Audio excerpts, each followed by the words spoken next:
They're gonna always praise me for going to prison when you could have went to prison too. So just know, little bro, no matter what you say, they don't get it.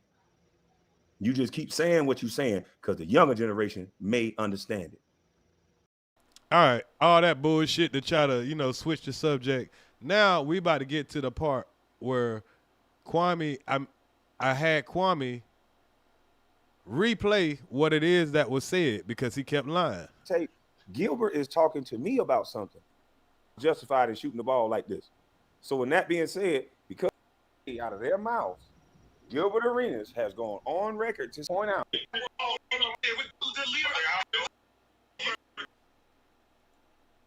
Now watch how, because I told Kwame, I said, man, let's play the tape back, bro.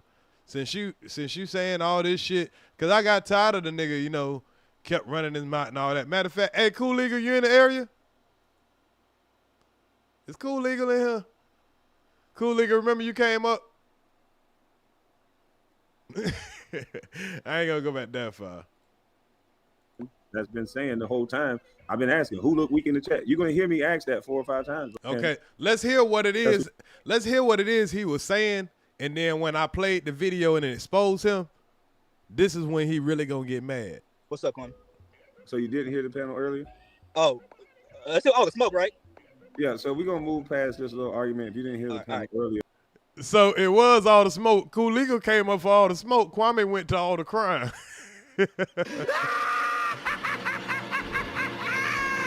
Kwame changed the title for all the smoke to all the crime. Cool Legal came up to talk some shit, and he wouldn't even let Cool Legal come up to talk some shit. Yeah, you can't add to the conversation. Bro, I just had to say something to him, Kwame. I'm good, bro. I'm good, Kwame. I just had to say something to this dust ass nigga here. I'm good. I'm good. You already said it, so I'm gonna remove you. So go ahead and chill, bro. You good? All right. Jesus Christ. So I guess they did their little smoke, and this is all the smoke panel. But it's just all talk, man. Y'all listening to this dude, man. This dude, Gil is the type of dude that can't realize, he can't understand why so many people like me. And the reason why so many people like me is because I'm authentic. They want to make me be something else, but I'm authentic though. Let me right. We ready? Yes, sir. Go ahead, brother. Cool. I know you want to out-talk me, but you was hurting at the club. It's no wonder you fizzled out after that cut shit. Cool. So I was at the club chasing pussy while he was on the road. Met the girl with our barber, you know, Ronaldo. Yes, because he was messing with a friend. And that's how I met her. And then when y'all came back in town and I seen her, she had the green earrings. I seen her then. Now watch y'all. Watch how I expose that all this shit he does say. And I know this video is so long. You know, I wish I can go back. Matter of fact, I'm going to drop the link to this video. So anybody that want to go check it out, you can go check it out yourself. But you can go through this video and you can see the parts of it where the man was telling me that I wouldn't let him talk, that I agreed with Gil, all kind of shit that I ain't do. So instead of arguing with him, I went back and replayed the video. And he's going to move the whole goalpost and then call me a bitch ass nigga and kick me out the panel. Again. Sir. Hey, who was this girl that you can't even remember earrings from 20 years ago? How many dogs? You can't even remember to pick your kids up on time. How many dogs you bought her? None. When she told me that she was messing with a teammate, I stopped messing with her. And then this nigga is. I put on record spinning. I did not know nothing about them. This nigga lying like a motherfucker. I didn't know nothing about them. Yeah, you lying like a motherfucker. Hey, you know what? I know, hey, Gil, you know what it is, though? I trigger you. You know why I trigger you? Because I'm the one that know you cap. And you're lying, motherfucker, know you cap. Y'all see how... Hold on, I'm 19 years old. Y'all see how much Kwame was laughing and having fun before Gil said he got punked in the locker room? Look how happy he is. When I'm cutting in and I'm messing with Gil, like, hey, did you buy that girl a dog and all this stuff like that? Look how happy Kwame is until he get punked in the locker room. 21, 22 years old, right? He's a vet. Our lockers is right next to each other. This is the nigga that's right next to me. I'm not gonna fuck his girl. I'm not gonna know anything. I didn't know. You captain of the team. My team, I'm new here. Meeting people. But Gil, I thought you said. I'm not asking. Gil, hold on. No, you don't want me to. I can't point out your contradiction. Look again. This is no disrespect, but as the panel host, when I say hold on, chat to look again how when the panel I'm begging. No, you don't want me to. I can't point out your contradiction. Yes, please. Now look again how I'm begging in my own panel. Pause that real quick here. I want the chat to look again how when the panel host says something, how guys turn up while I'm talking. And y'all see how he's talking about somebody that's not me? He's trying to paint it for the chat that I was over talking him, but he's talking about Gil. This is no disrespect, but as the panel host, when I say hold on, guys turn up while I'm talking. Now go ahead here. They outwork you. Nobody can outwork you, but you injured at a club, meeting bitches and drinking. Yeah. So anybody can outwork that. So what do you mean what? Why you ain't stay focused? But how can drinking with an injury is not gonna help your injury? Nobody's over talking him. But fast forward a little. Get this for your rabbit trial here. Didn't say nothing Say wrong, what y'all. now? Hey, here, get this for your rabbit trial here. Say what? I didn't say nothing wrong. Say what? What Mind you you, said? I didn't say nothing wrong. I didn't say nothing wrong, y'all. Hey, here, get this for your rabbit trial here. No further questions. Hey, hold on. I got to have it on record. Hey, no further questions. You got to have it on record. You see how you just like this doesn't make sense. So you're saying I can't go to work out 3 times a day, in the morning, in the middle of the day, 9 o'clock, and then go to the fucking club? What are you talking about? Okay. I'm talking to you. I'm saying no. You're the leader of it. Can I answer? I'm not the leader. I'll go back on mute. I thought you was asking me a question. What are you talking about? I just got there. Like I'm not no leader. I was no leader till fucking our 3rd year. Kwame was wrong. You first got there, bro. You said I got the money. I got the leader. Oh, now, Bill, you need to stop lying, bro. They paid you like the leader of the team, bro. You said don't nobody outwork you, bro. Now right here, pause that real quick here. Pause. Now, listen to how he's trying to make an excuse of how I'm speaking right here. This is before the nigga got mad. And don't this sound like the same conversation that we had on my panel? Don't it sound like the same exact conversation we had on my panel? We doing the same routine from when he was on my panel, when he called me up there to come on that panel. And I don't remember if he called me on this panel, but he might have did. Hold that real quick. Right. I want the panel to see this on record. That when I'm trying to point out what guys say out of their mouths, Gilbert Arenas has gone on record to say, don't nobody outwork me. You can't find nobody to outwork me. I work and work and work. And so all I was trying to point out on my own panel is that how is the guy that's talking about how he work and work and work that just admitted. Yeah, I'm talking about KB while he talking about Tracy McGrady. So tell KB to stop talking about Tracy McGrady.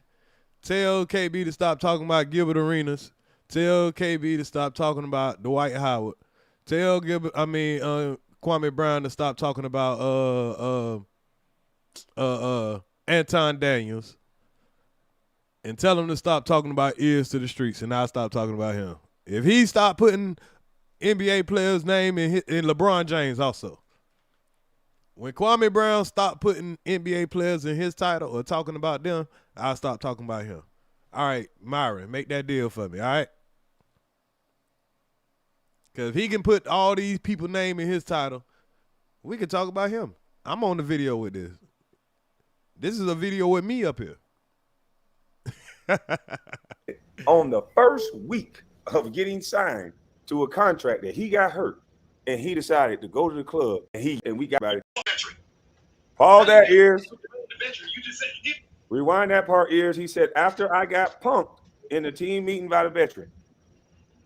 EARZ, he said, I said after he got punked in our team meeting by the veteran. All that EARZ. Rewind that part, EARZ. He said, after I got punked in the team meeting by the veteran. And this when the boy lost it. After he got punked. I don't give a fuck if y'all like me or not. The truth will still be out here. I know this why y'all don't like me. Because I embarrassed this man. He got embarrassed by Gil. I didn't agree with him like you did, Myron. I don't kiss ass. Yeah, I know that's why y'all don't like me. I'm cool with that. Keep not liking me. That don't mean the truth. I ain't gonna put the truth out here. So this is the foundation of what he's saying. This is the foundation of what he's saying. He's starting the conversation off by saying I got punked. Because you looked at a man say that he gonna shoot the ball as me. You went forward. Hard to get it on this. I still too far. I heard it. No, it's That's right around all the smoke. He'll construct conversations, and that's how. And now I'm saying that they can have it on their lap, turn this thing back. We want to get this thing framework, this entire conversation. I got you right now.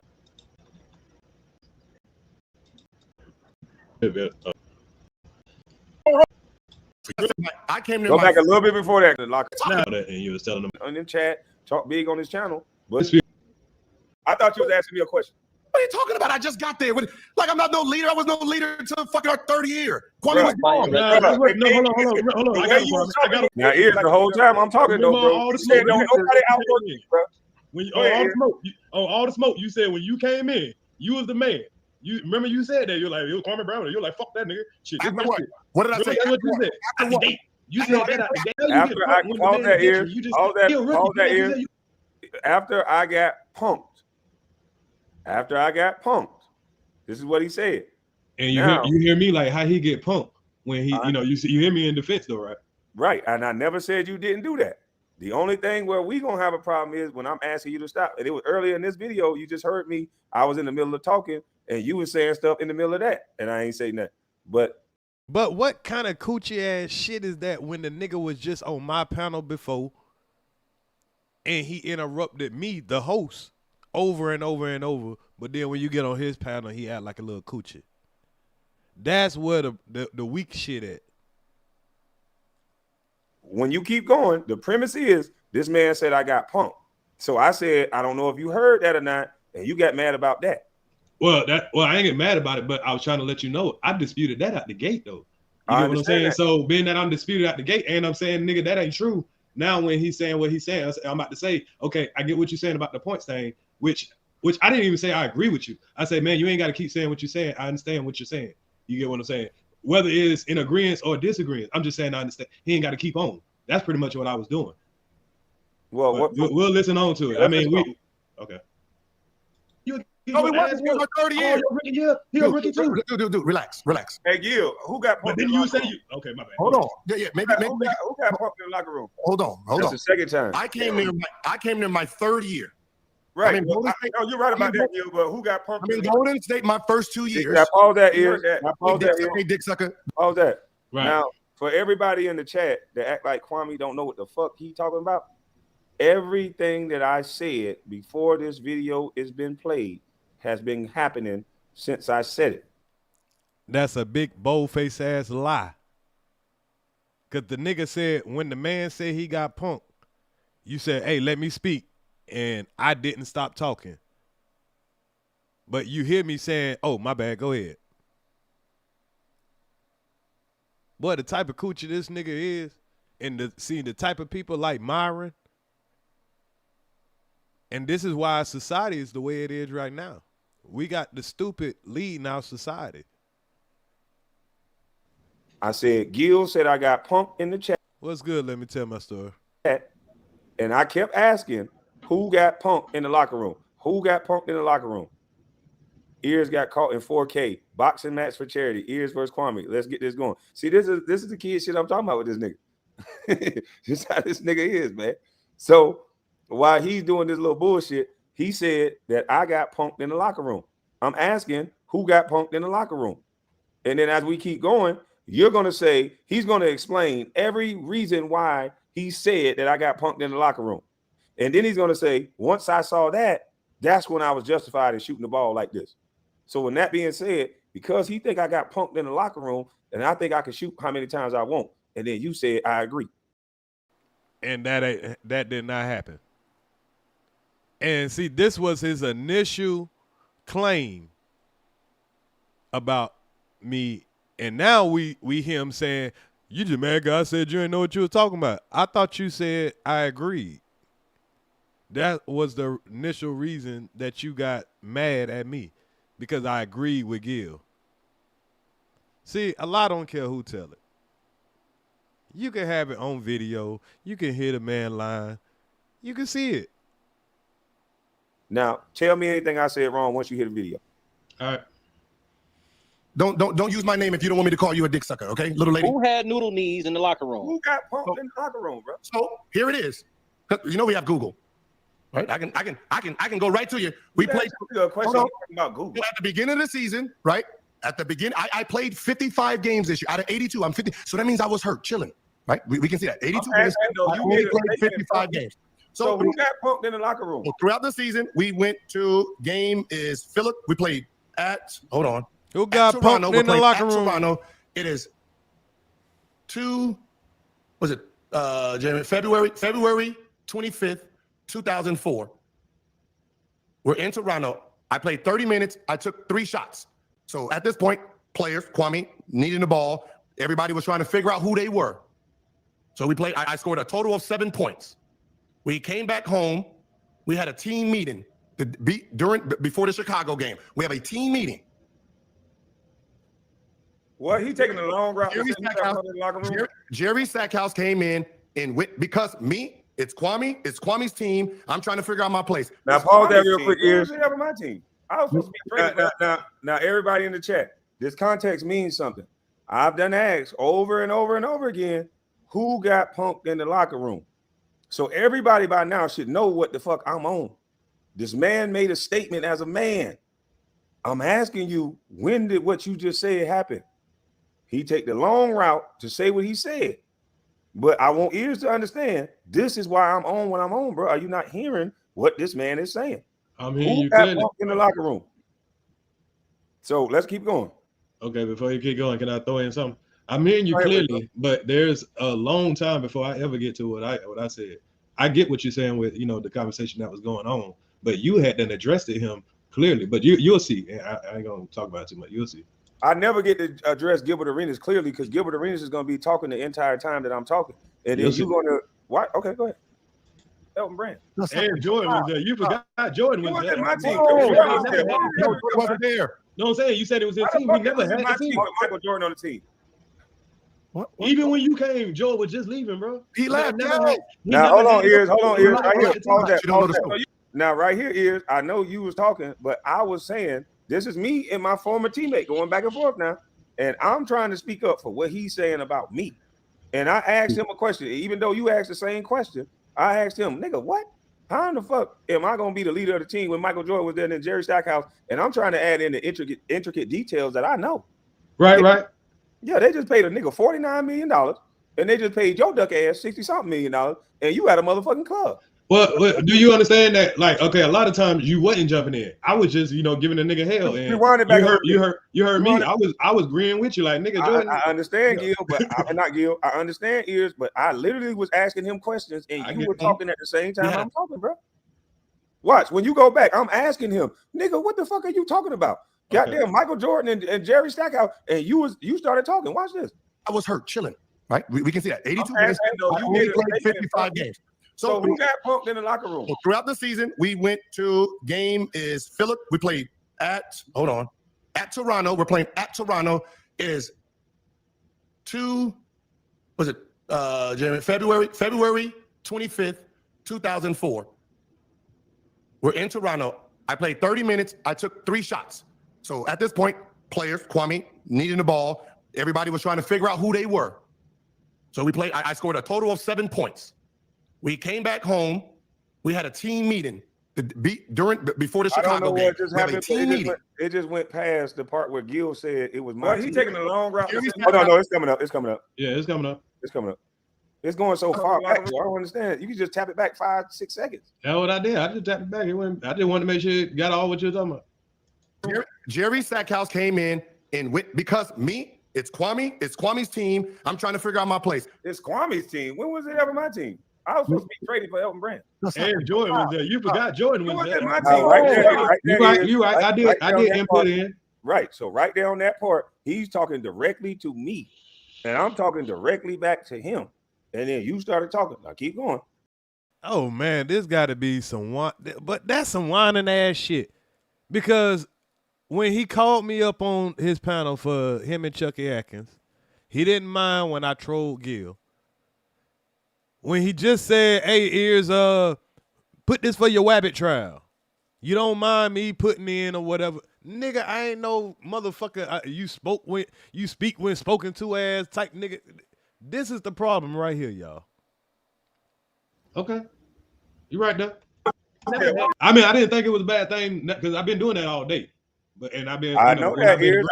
I said you've been doing that all day. Okay. I just want to make sure that everybody knows it's consistent now. It Okay. ain't something I just started right there. I've been doing it the whole time. I'm agreeing with You you. know what I'm saying? You said my bad. What you say, bro? I'm saying I'm agreeing that you consistent at cutting me off. Why you gotta throw that in there? Because Goddamn, why you can't just say I was consistent at throwing questions at the man? I mean, I don't know that every time you are done talking or you about to talk. Just sometimes we just happen to talk at the same time. I wasn't talking, brother. If you look at the tape or listen to the tape, Gilbert is talking to me about something. True. And then I'm responding to Gilbert. I wasn't talking. I was listening to his part so that I can respond to him. I ain't gonna debate that part no more. It'll do too much. Let's go. You got that. And it was his team. He never had a team. Michael Jordan on the team. What? Even when you came, Joe was just leaving, bro. He left. He never had a team. Bro. He never had a team. Relax. You don't know the story. So you're saying it was my team with Michael Jordan on the team? Relax. Right. So I get what you're saying. Even Gil was telling me to shut the fuck up. I should have shut the fuck up. Even though he didn't say shut the fuck up, he just said relax. Same way he said on the other panel. But as you can hear, Kwame is agreeing that I just said the same thing. He gonna reference me. Oh, well, even EARZ just said that. He's saying the same thing, and I'm saying, oh, you wasn't supposed to talk to him for me. Y'all two NBA players. You're right. Team, Gil. Okay, so here's the what's the name? So he's arguing about he's not getting the ball like all the other big men in the league, right? He was right. Right? You got me, you have Jerry Stackhouse, you have Larry Hughes, right? So we wasn't really passing like we supposed to. So we played a game. Kwame plays 35 minutes. Now, to be fair, it sounds like he's talking to us because he keeps saying you, he, you know what I'm saying, Kwame, you know what I'm saying? So that's why I was under the impression he was talking to me. I just want to No, he was talking directly towards me. Even he said I was right. But I'm just saying, but do you hear him saying Kwame and he and using, okay. What you got to hear him explain is that he's explaining to you that I was right about what I was saying. Exactly. God damn, this nigga is stupid. He's explaining to me. Do y'all see what happened when you play these videos back? You hear the dummy say shit his damn self. So go ahead, watch this. Okay. Kwame was right. Okay. He takes the most shots. He took the most shots this game. He had 16 points, right? He took 16 shots, but he had the most shots. We have a meeting the next day. He's saying that he needs to be featured like the other superstars, which is arguably right. At that point, he's right. He needs to be the feature of the team, right? You got the two young, you have a guard, you have a big man, and we have Jerry Stackhouse who shouldn't be on the. Now, mind you guys, pause this. Now, I want y'all to see, this is my panel. Now, everybody keeps saying I overtalk people on my panel, but I listen to what people say so that I can. But ain't nobody over talking this nigga. He just acting like a coochie. Respond. So I'm listening to every word he's saying. Can I ask you something? And I'm ready to respond to him. So when he's done with this story, I'm still on the fact that he started the story by saying, I got punked. So since you don't want to answer the question after the 8 times I asked already, let me sit back and let him finish his story.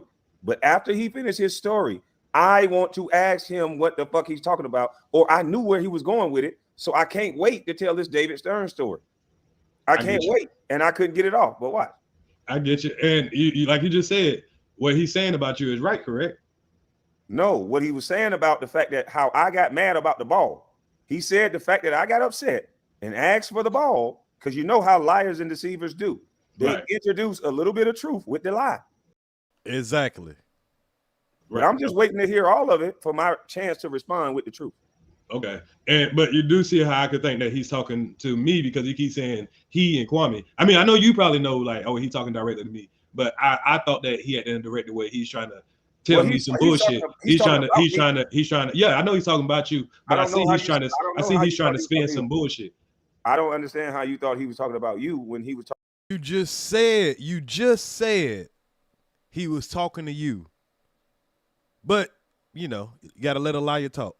No, I ain't saying he talking about me. I thought he was talking to me about you and trying to tell me spin the bullshit of what I just asked him about when I said that Jordan that you wasn't Jordan, when Jordan left, you didn't even have a team because he came just when Jordan left. Because remember, I did put in on that, and now he's kind of answering to all of us, you know, to you, but he keeps saying he and Kwame, so it kind of makes it sound like he's talking to me. Well, I just don't see how you can understand that when he said a statement about me that I've been trying to get clarification for this whole time. I keep asking, who got punked? Who got punked? And he never said who got punked. So then, therefore, I'm waiting for this bullshit story to end so I can get to the quick of who got punked. And based on what he said, he thought I got punked because I didn't do nothing. But let me tell you why I didn't do nothing. And then I'm trying to get to why I didn't do anything. And at that point, you're going to see that you're talking, brother. Okay. So we can get to that point. Go ahead. Well, because he's part of Jordan's era, not this era. So while we're having a meeting, Stackhouse was telling Kwame, you're not getting the fucking ball. I told you you're not doing this. When I seen that, my game changed. Because at that point, I was confused on what we were going to do. Like, because I come from shooting. So now it's passing the ball. I was still confused. There was no beef with Kwame. Kwame wasn't yelling at me personally. So it's not like me and him. It was just a confusion of what plays are we going to be running, blah, blah, blah. After that meeting, 21, 35, 27, 26, 28, 23, 40, 30, 28, 27. That was the end of our season. So once I realized that the leader of the team told him that he wasn't going to be the feature of the team, it kind of changed my demeanor. But it wasn't something. Okay, hold on, Will. Go ahead, bro. Pause that. So okay, and for the record, that's not me interrupting. What do you mean? That was that said something after he got that off, and then you was about to say something to correct him. That was not me.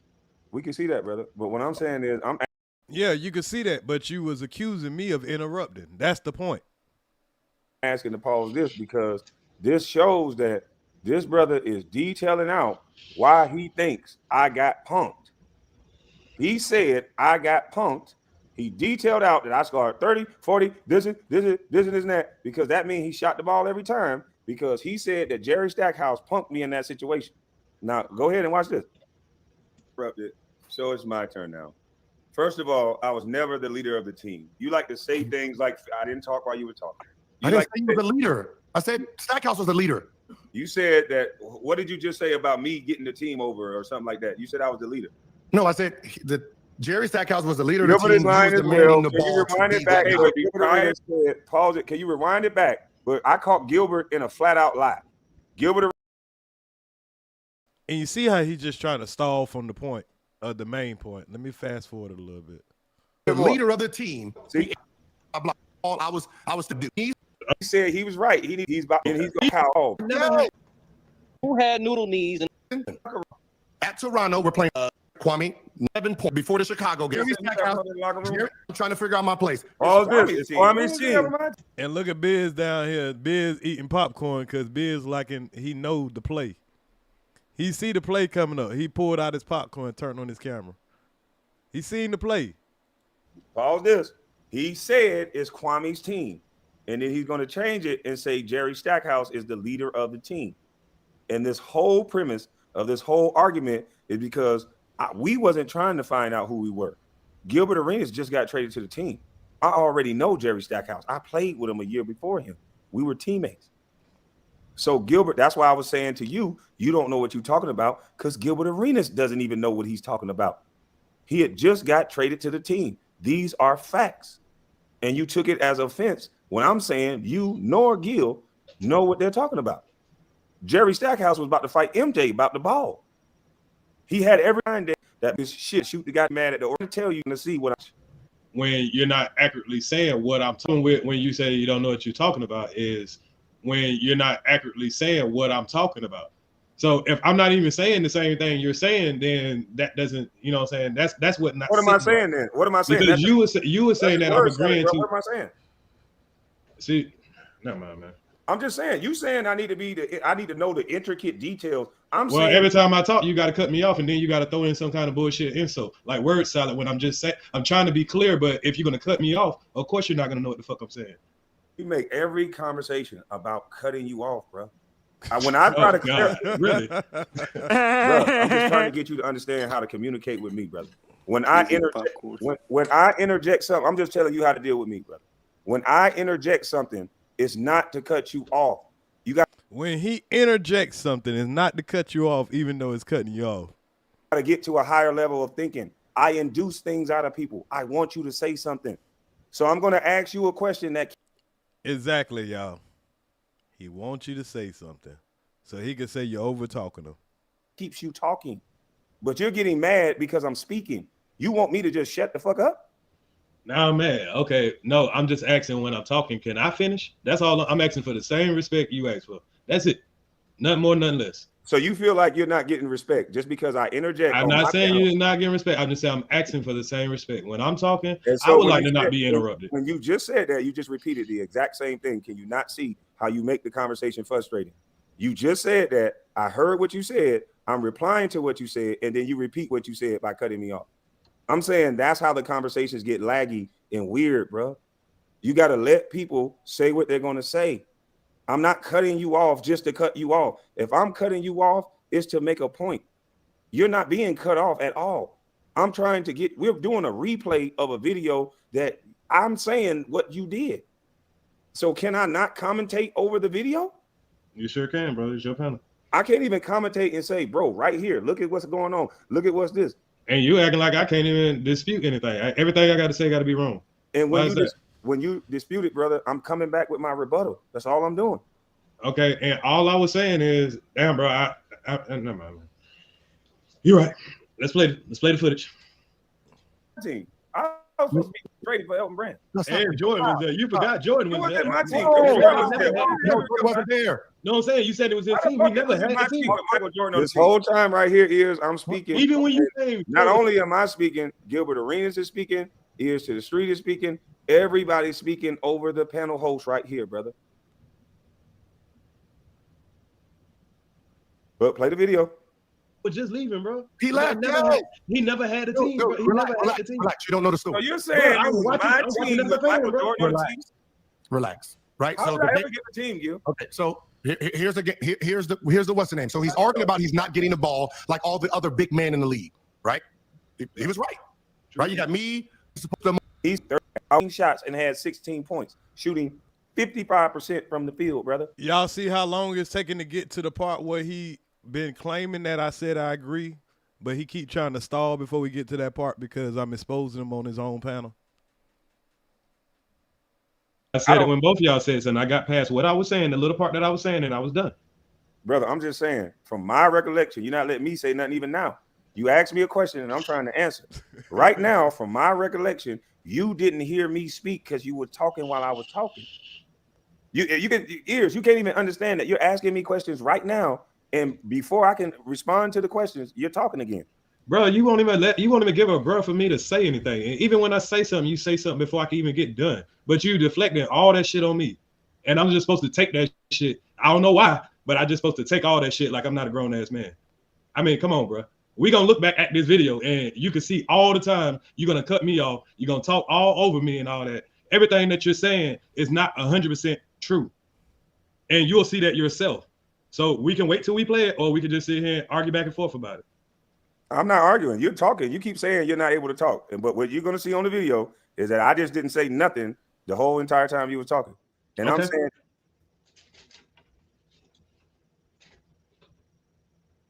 go ahead, bro. I just said, okay, my bad. I thought you were done. I just don't understand how you always have the thought process that I'm done in the middle of me talking. I don't understand that. Or here's another idea that's going to be very controversial. You could shut the fuck up. Every time you cut me off, you'll say I'm cutting you off and you never get a chance to talk. And then you'll show everybody that you're cutting me off right after that. And then your excuse is, I thought you was done. Why not? And then when I'm actually done and I'm not saying a word, you'll do what an ex used to do and be like, are you done? I'm like, damn, when it go dead silent, you're asking me, am I done? But while I'm talking, you can interrupt and then say you thought I was done. Like it almost feel like you're just playing games. Like it's weird. Nah, bro, I'm waiting for a pause. When you pause, I'm thinking there's somewhere I can respond. Do you just want to only talk at me? See right now, but you just say okay. So I can't talk. I get you. I'm explaining to you, bro. But you just asked me a question and you wanted me to let me respond. But you sitting right here giving me all this speech about me over talking. Make it make sense, bro. This don't make sense at all, EARZ. Like you really just trying to find a way to sneak in an argument. I'm explaining to you. I was in the middle of explaining to you, bro. There's examples on this video where I'm dead silent and you'll ask me a question like, can I go? But then in the middle of me talking, you'll say, oh, I interrupted because I thought you were done. How in the fuck can you think I was done in the middle of me speaking, but you can't determine whether I'm done when I'm not even speaking? It goes dead silent, bro.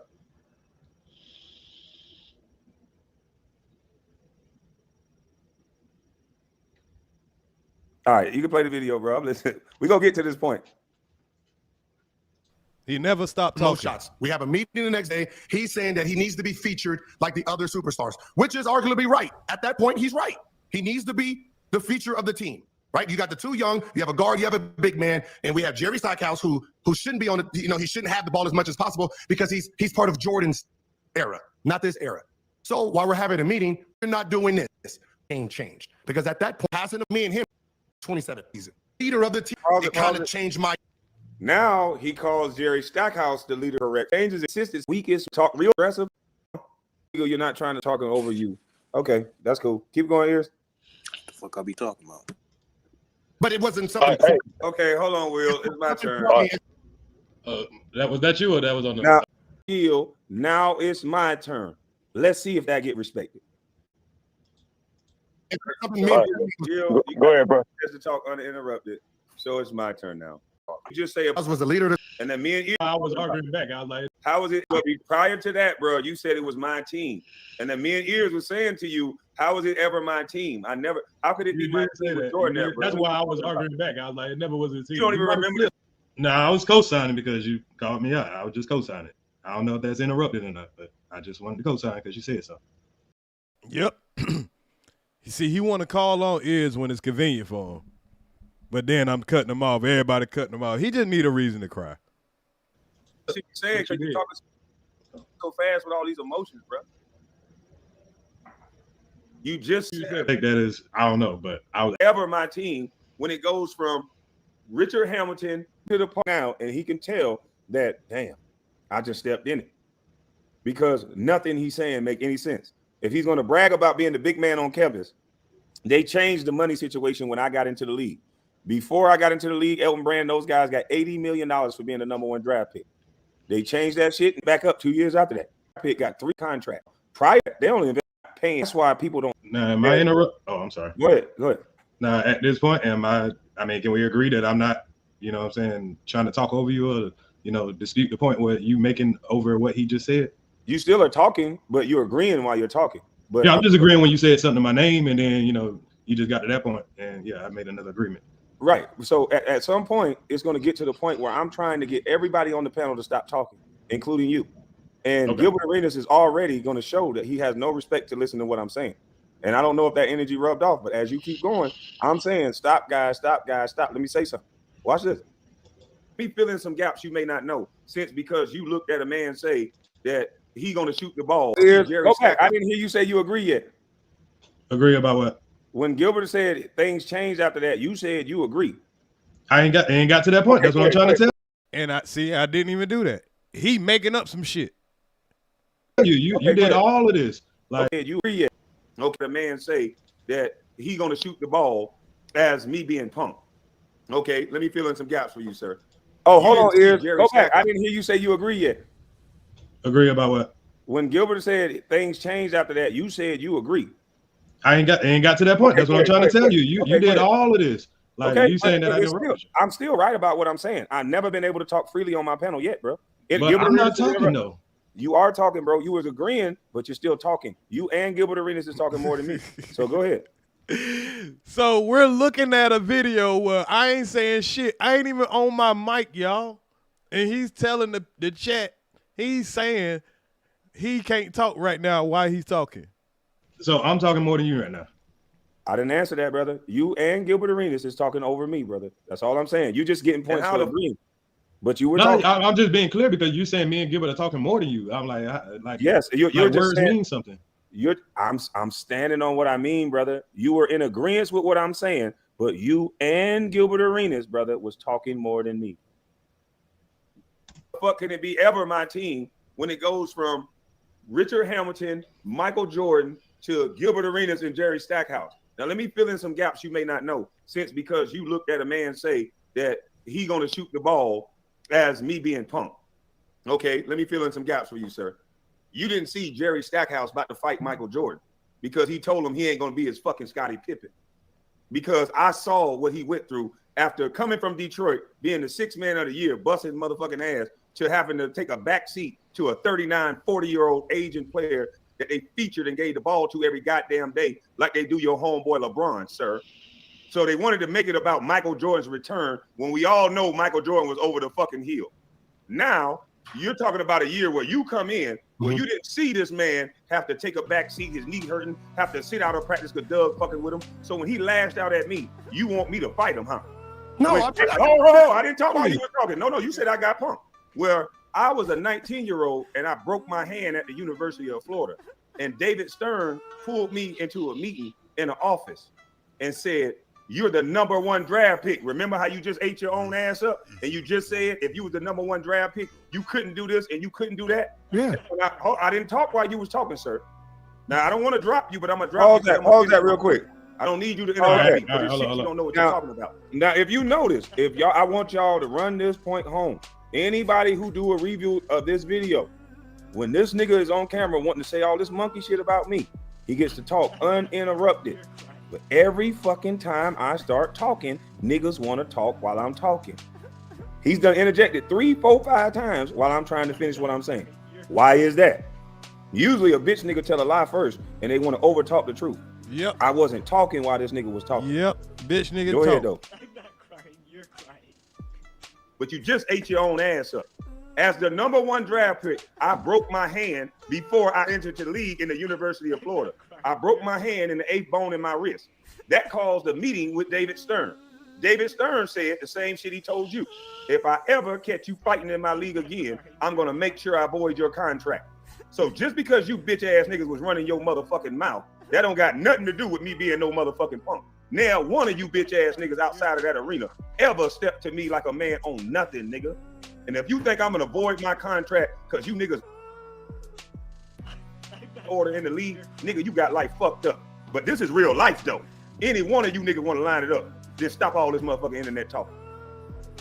So I wasn't lying. Okay. You ain't got no battle scars. You ain't got nothing to prove you like what you talking about, nigga. So I got two motherfucking boxer fractures and the 8th bone in my motherfucking wrist broke, bitch ass nigga. You ain't got no battle scars about nothing, nigga. You just talking. Not bitch, you had to stop you from getting Hold on. But nah, I did tune in on that. Just to goddamn, I guess you could call that windmilling.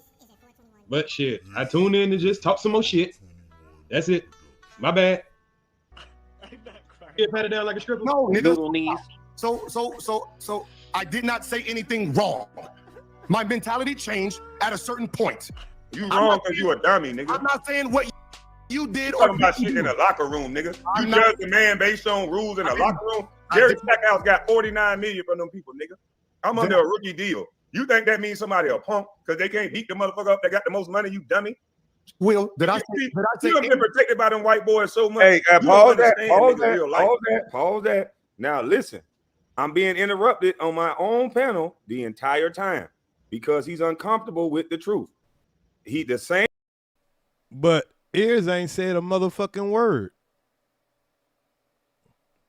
Now he about to say that I'm about to agree with Gil and he about to hear me not say what he said. Same thing he bragged about.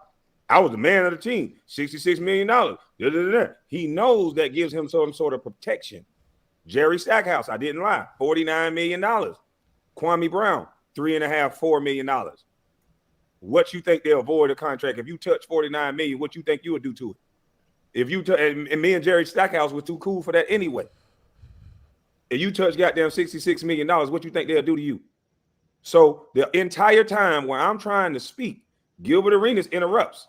So therefore, Then EARZ start talking to him. And the whole time, when EARZ agree with him, I was in the middle of talking to my teammate. Now, not one time did I get in the way of EARZ and Biz 101 or EARZ and Damn D. Hey, Cool Eagle, brother. We up talking about something, brother. I don't know why you getting blocked, but it ain't about you right now, brother. So they over there blocking Cool Eagle because Cool Eagle was telling the truth. Like, nah, Kwame, you tripping, bro. And he threw Cool Eagle off the panel. Cool Eagle donating money and he throwing the man off the panel and blocking him because he not, going for the bullshit. That's what happened though when you don't agree to go along, get along. But go ahead, bro. You've been protected by the white boys, nigga. You ain't got no protection of the white boy right now, though. Will, did I say it? I said when Look at how Gilbert Arenas, right? all this is key. Look at how Gilbert Arenas deflect and call Will. This is why what Mike came up here and said that y'all don't pick up on how Gil play y'all. Gil was talking directly about me. Will don't know shit about direct things about me, nor does EARZ. Gilbert Arenas talk direct numbers. He said 16 shots, 16 points, 35 minutes. He's talking direct things to me that I should be able to respond to and not being able to be over-talked like this nigga is trying to do. Now, keep it going. I get what you're saying, though, Gil. Okay, so when I definitely, if you're trying to explain to try to get me to understand, I definitely get what you're saying. That's what I said. No, I'm saying I get what you're saying. If you're trying to explain to me to get me to understand, I get what you're saying. What that's not saying you said I said I agree, right? You said you understand. That's an agreement. I said I understand. That's an agreement. So now he moving the goalposts, people. Wow. That was his whole argument the whole time, though, right? So this is where Kwame became to hate me because I exposed him in front of his own audience, and he looked at like the liar that he is.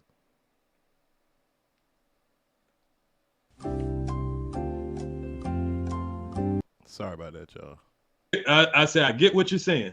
To understand is to agree, brother. You said I understand. Just take my word on what I said. Understand and agree are not the same thing, you dumbass nigga. To understand is to agree. I can understand why there's war going on. That don't mean I agree with it. Right. You said I understand. I get what you're saying. I'm trying to get the nigga to shut the fuck up about the bullshit so we can get back to what we're saying about him. I get what he's trying to say. But what we're trying to say is, nigga, why would you throw away your career and all that shit for that bullshit? So what do you? So I can get that you're saying that you're thinking that white boy right now though. Will. What do you get, bro? I don't understand what you. I'm asking, what do you get? Are you saying you don't agree with what I get, or are you saying you don't understand what I get? I just said, what do you get, bro? I'm trying to understand. I said I get the part where he was saying that after the meeting he thought that he should shoot more. I wasn't thinking about the way back because you see. Can I finish? Can you see how long it was between the part where he was talking about you got punked in the locker room to what he's talking about now? I wasn't even thinking about the punked in the locker room part no more. So I'm thinking about just this part right now. So I get what you're saying, but I'm trying to get out something else. But at the same time, I'm about to come with something else. I'm about to say, but why would you think that this man, it would be appropriate for him to fight with a man knowing goddamn well he under a rookie contract? That's a veteran. That way it make no damn sense. All night I've been saying shit in offense of you. Why all of a sudden now I'm gonna be in defense of him? Bro, I'm not gonna speak towards that because you're trying to framework it at the end. But I was listening to respond to what you were saying. And what I'm saying is you can't do both, bro. You can't agree with a nigga saying that I got punked in the locker room so that he's justified in shooting.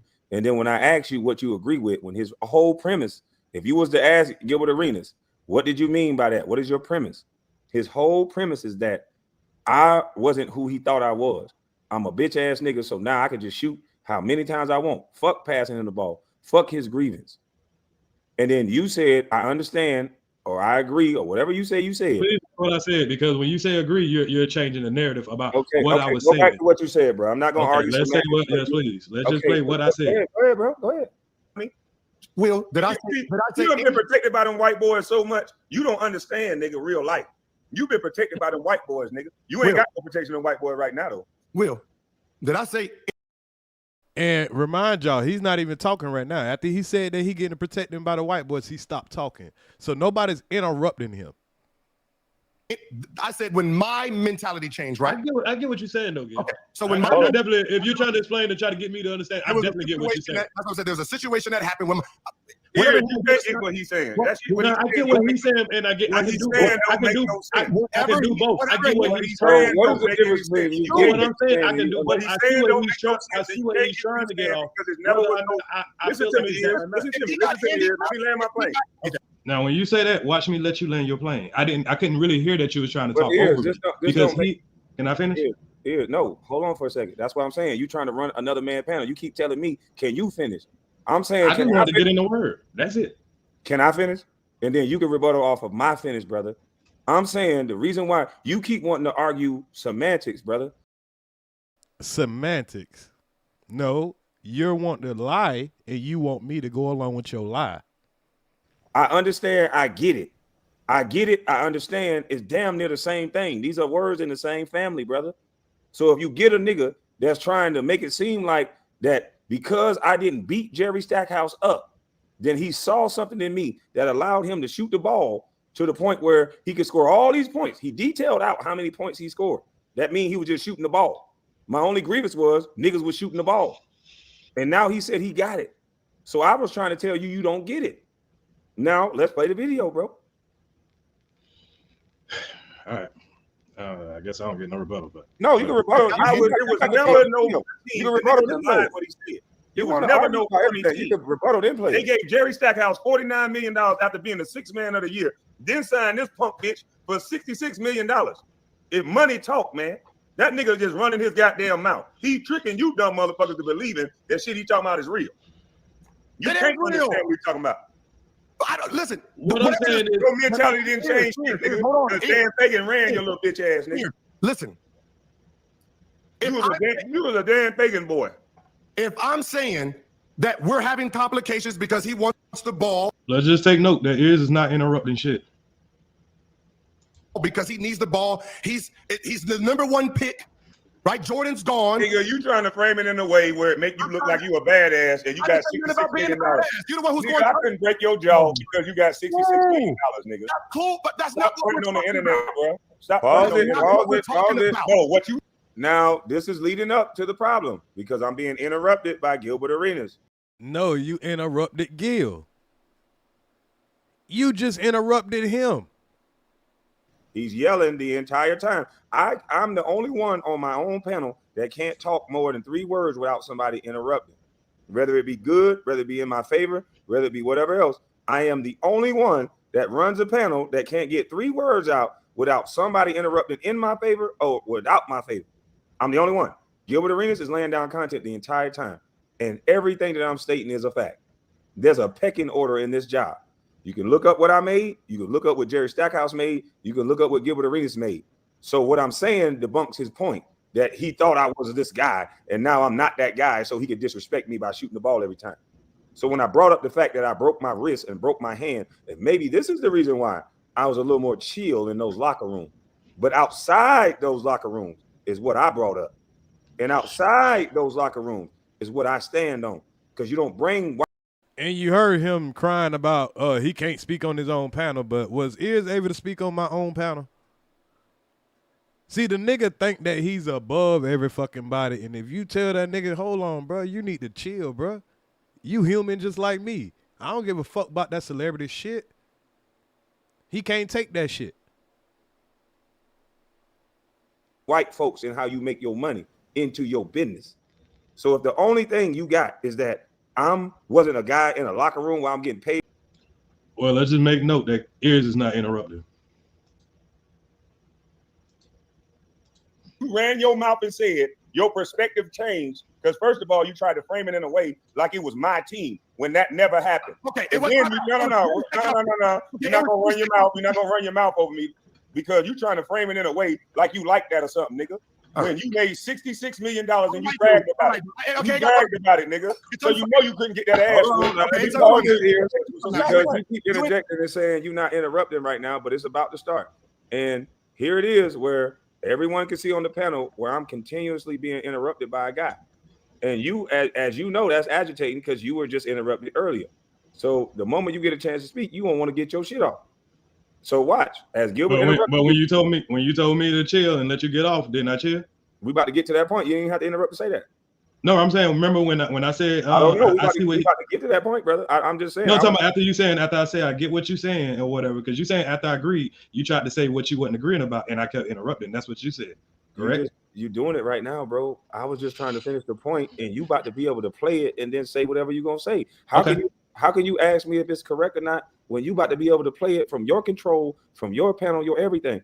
I was in the middle of speaking again, and you cut me off to say your point.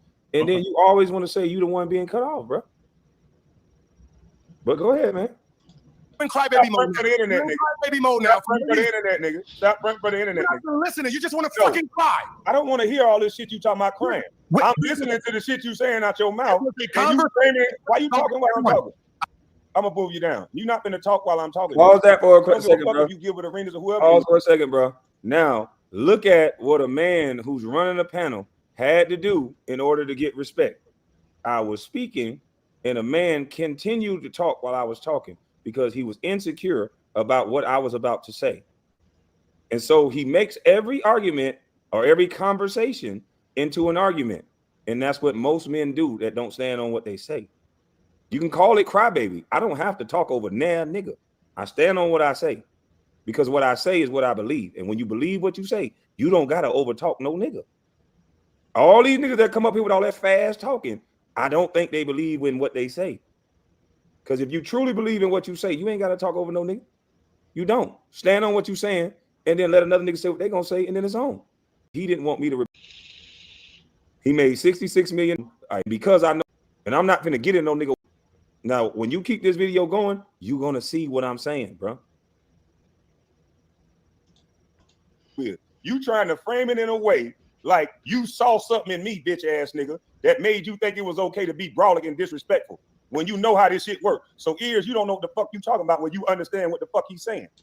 Am I interrupting before you go on this rant? I never said you was interrupting, EARZ. I got a right to say what I'm saying on my panel, though. Okay. I got him mad now. He mad as a motherfucker because he claiming that I was interrupting him. Okay. When you hear what I said, watch what you do. Well, how you gonna tell me? I don't know. Hold on. No, bro, you don't understand what you're talking about. That's why. But you ain't gonna tell me like I'm not a grown man. I'm gonna tell you that you don't. I'm saying what I'm saying is, bro. You don't know what you're talking about. How is a man saying that you don't know what you're talking about make you not be grown? Okay, because if you're gonna say if you don't know what you're talking about, you don't. I don't get the respect of being able to respond. Y'all heard him earlier when we started playing this video before we started going over him saying, if a man tell you he don't know what he talking about, I'm going to say, let me talk and give me the floor and tell you that I know what I'm talking about. That's out of his own mouth that he said that. And we going to clip that up. You don't know what you're talking about. Let me tell you why is how it works, bro. I'm standing on what I'm saying. Okay, and I'm telling you, you have a misconception of what I was talking about. And how do you know? I'm not talking about your thought of my misconception. But you're thinking for me, though. EARZ, you talking over me now. You keep saying it's a misconception and you want to use your words and think that means something. There's no misconception that you don't know what you're talking about. Even Gilbert Arenas is telling you to be quiet because you don't know what you're talking about. It's two NBA players arguing, telling the guy that wasn't in the NBA to be quiet, but somehow I'm wrong. And even Gilbert Arenas is telling you to be quiet. Okay, so you agree with him just because he agree with you? That's the framework that you want to put because I don't know what you're doing, bro. I'm not asking you. Can I answer the question? I'm not answering under the framework of you being right. I'm not answering under that weak ass framework. I'm answering under the fact that you have never been an NBA player. I'm not going to talk about ductwork more than you. And if you told me I don't know nothing about ductwork, I'm going to be quiet. You know what? We seen that ain't true. Why? Because I don't know more than you about ductwork. I'm not going to get offensive. I'm not going to say, nigga, I'm still grown, though. Like, that don't even apply. Hey, nigga, you telling me I don't know nothing about ductwork, nigga, I'm a grown-ass motherfucking man, nigga. No, that don't make any sense. No, you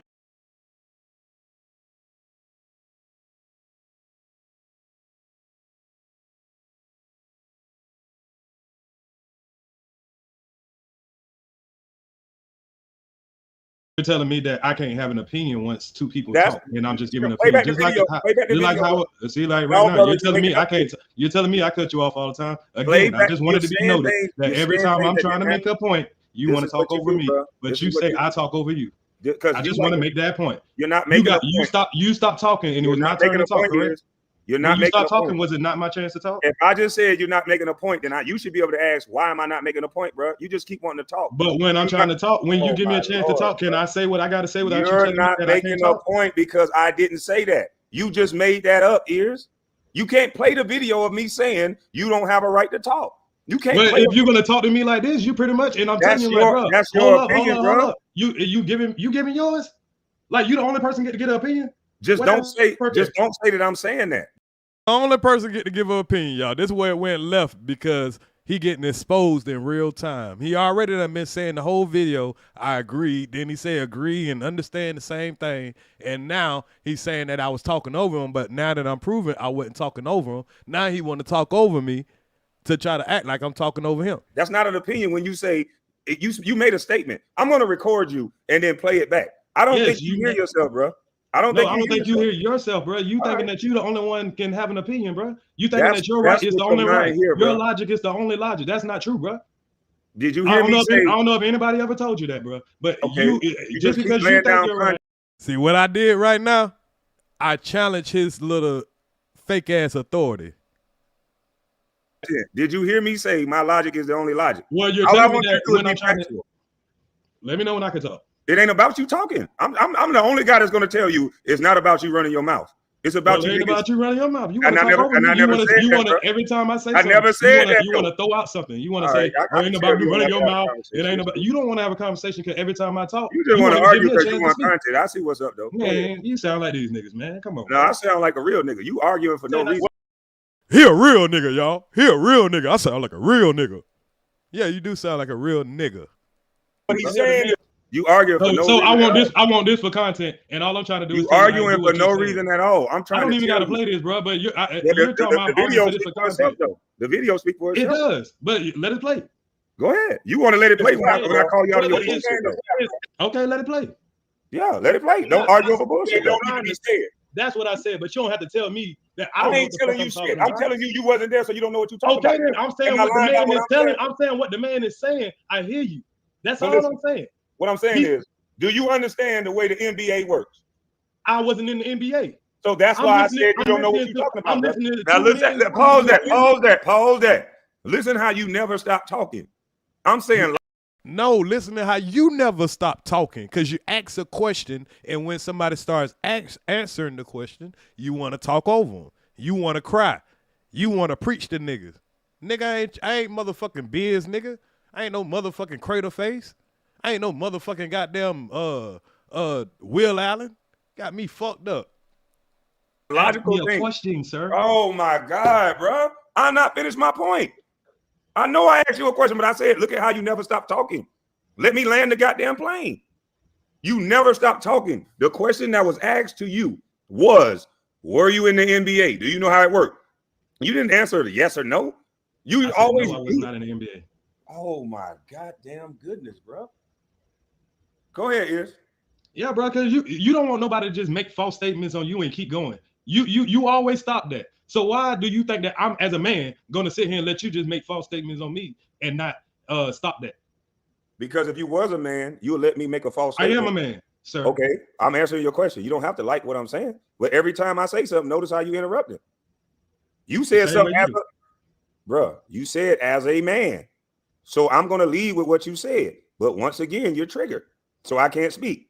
You say the words as a man, and then I can't say, if you was a man, this is what men do. You let a motherfucker speak, and you're on my panel saying that one day. Kwame, I wanted you to let Gilbert talk so we can catch him up. Just let him talk. And now all of a sudden, nobody else can't talk around you.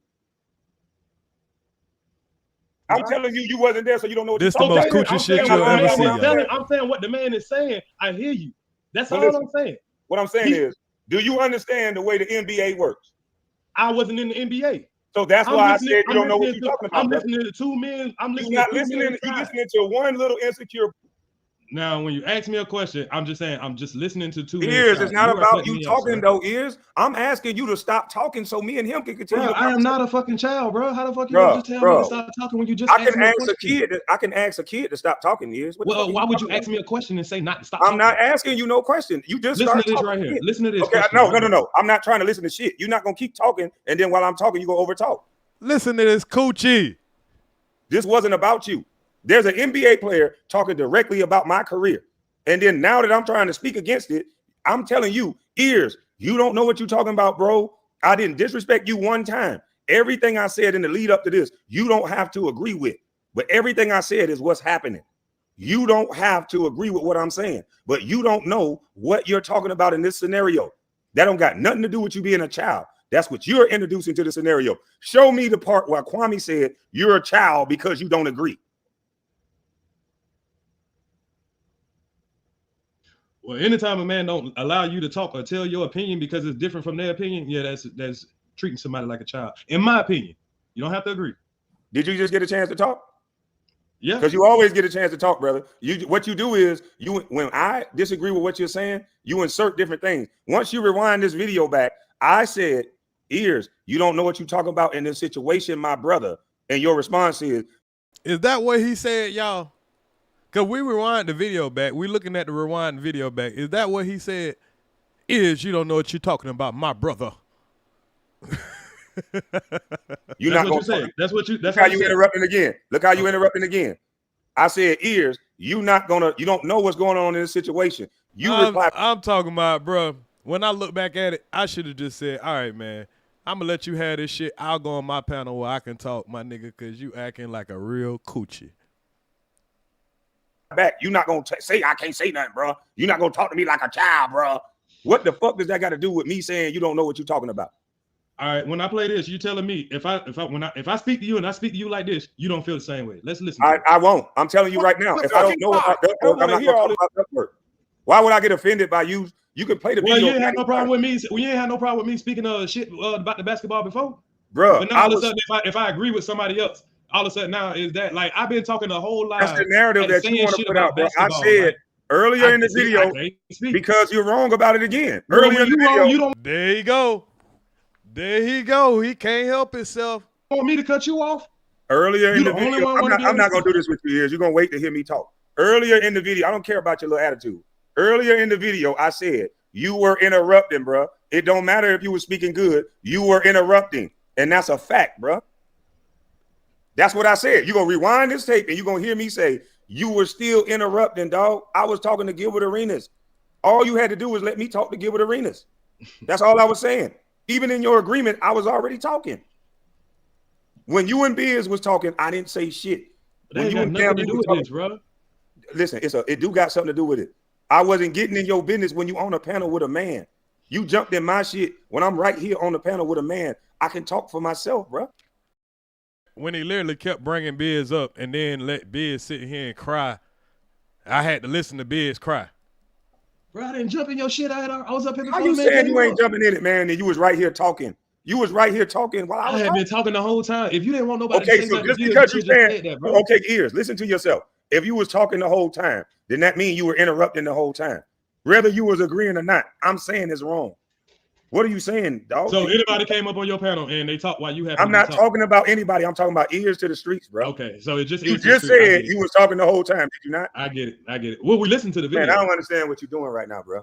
I don't understand what you're doing right now. I don't understand what you're doing. You got the big influence, so whatever you say, it goes. But I don't understand. There you go again. That pole mouth and shit crying. I just said what I said.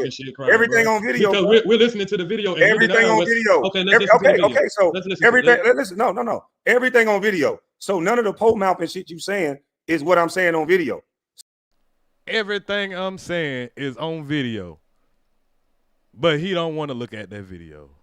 So all this, can't nobody talk but you, bro. Can't nobody say this but you, bro. Can't nobody do that but you, bro. Can't nobody say this but you, bro. That's your feelings and your opinion. But when you rewind the video, bro, Gilbert Arenas is talking directly towards my career. I'm responding to Gilbert Arenas, and you're talking. And I'm saying whether you were right or you think you was wrong or whether you were agreeing, you still was talking, bro. Damn, you tripping. Nah, bro, you tripping, bro. All right, well, we disagree. Play the video, man. You was a Dan Fagan boy. If I'm saying And see, this is why nobody else over there in Bus Life has ever disagreed with him again. Because they know that the campaign that's gonna come on them after goddamn disagreeing with this nigga and telling them to his face, nigga, man, fuck that whole ass shit you talking about, nigga. I'ma stand up on what I'ma stand on. And this hurt this nigga feelings that a nigga like me, like you say, a pole mouth HVAC nigga like me had the nerve to tell an NBA player, nigga, you tripping. I don't give a fuck about that whole ass shit you talking about, nigga. Call your brother, nigga. And that we're having complications because he wants the ball, because he needs the ball. He's the #1 pick, right? Jordan's gone. Nigga, you trying to frame it in a way where it make you look like you a badass and you got $66 million. You're the one who's nigga, going. I couldn't break your jaw because you got $66 million, nigga. That's cool, but that's Stop not what fronting we're on the talking internet, about. bro. Stop fronting on the That's internet. not what we're talking the video about. real quick. Pause the video. Now, everybody should be able to, to read the room by now and to see the way I'm thinking. If I done changed the conversation and I could have broke your jaw, but you got $66 million, so I couldn't do that. What do we think we talking about at this point? What do we think we talking about at this point when a man trying to make me look weak for not fighting Jerry Stackhouse? But go ahead and play the video. You say you agree. This is past the point where I said I hear what you're saying. So what he's saying now, that's not what I'm talking about. So let's keep that in perspective. But what you agree with, brother. But you can't say what everything that happened after I said that I'm agreeing with. I mean, so that's you get not to stop the video. You get to play the video. You get to play the video, stop the video, then play it while I'm talking, then stop it and you talk. What I'm saying is everybody understands that Gilbert Arenas said this to make me look weak, like I didn't fight Jerry Stackhouse, bro. And that's why he mad, y'all. Because he looked at weak. He looked like a punk. He mad at EARZ because Gilbert Arenas made him look like some punk. And you said you didn't understand that. You didn't catch that. That should be the end of the conversation. Gilbert Arenas is laughing at you right now. He's texting me right now. No, he laughing at you, nigga. He might be laughing at you, bro. I'm just a bro. He's not laughing at me, bro. He sent a super chat in the middle of the live and said you got caught in 4K. So how is he laughing at me if he's sending a super chat saying you got caught in 4K? He DM'd. That's how I got here. Because he was DMing me while I was gone. He was, yeah, your boy Kwame and I got him and EARZ going at it. He's laughing and everything. This is what he does. He calls his this type of what do you want to call it? He throws misinformation out there on purpose, but he tries to cause confusion. That's what he wants to cause. He wants to get people arguing and fighting and all this stuff. This is what he did with Sister T. He did it with everybody else. This is all his game. I just don't understand why, like this should have been like let go a long time ago. I don't know, like why EARZ is fighting this so much. Why is EARZ fighting this so much, man? Just take it. Just take it, man.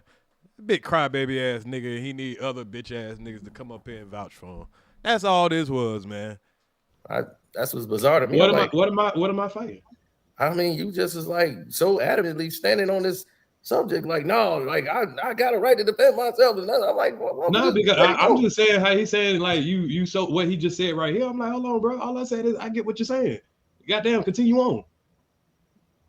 But my thing like, is, this shit, that shit made way more than what I was actually I'm actually thinking that I'm saying, and what he's saying that I'm agreeing to. Yeah, like, I went back and saw it. I went back and listened to it, so I'm trying to get what part did you get? The end part where he was just saying that, I was like, bro, I get what you're saying. You're trying to say that goddamn because of the meeting, you starting to shoot mode. But what I was about to get to is why would Kwame goddamn fight and jeopardize his career about that dumbass shit? That's what I wanted to get to. But I'm trying to get him to just shut the fuck up about that part. All right, I get what you're saying, bro. You ain't got to try to keep trying to goddamn try to beat that dead horse to me. I get it. You're jealous motherfucker. You're trying to run this goddamn narrative. You know, whatever. But yeah, I'm like, okay, I get it, nigga. You're a jealous motherfucker. I've been trolling this nigga the whole damn time. No, okay, so you was trolling. So you just I'm like, I get what you're saying, Gil. All right, I don't get it. You ain't got to keep trying to explain to me, Gil. I get what you're saying because you keep trying to go over the same shit. It don't make goddamn. But see, this is what Gil does. I'm not saying this is what he does on his page. He speaks to people. Now you see how Carcino, he understands right now. He's gonna need Kwame to let him know, nah, nigga, this a campaign, nigga. You can't understand what EARZ understand. How you gonna understand, Cino, what EARZ just said? People who don't understand, and there's no way they could because they weren't there. So he knows he could create stuff now. He could create a whole new narrative and just throw it over on people who wouldn't be able to know. But I'm the one that be saying stuff like, bro, when you came, Kwame never had the team, bro. You came and you jeopardized. Like, I'm speaking of the same shit. Hold on, EARZ. You want to highlight everything you say in agreement. The only thing that people are still confused about, bro, is what do you agree with? And every time somebody asks you what you agree with, you keep saying the same thing over and over again. I agree with the part that you don't about shooting the ball. The part about shooting the ball comes with the fact that he think I'm a punk. Bro, that's your opinion about it, though. That's what you saw. I didn't interrupt you, EARZ. Okay, that's not the opinion. That's the narrative. That is your opinion, nigga. You gotta feel like a punk.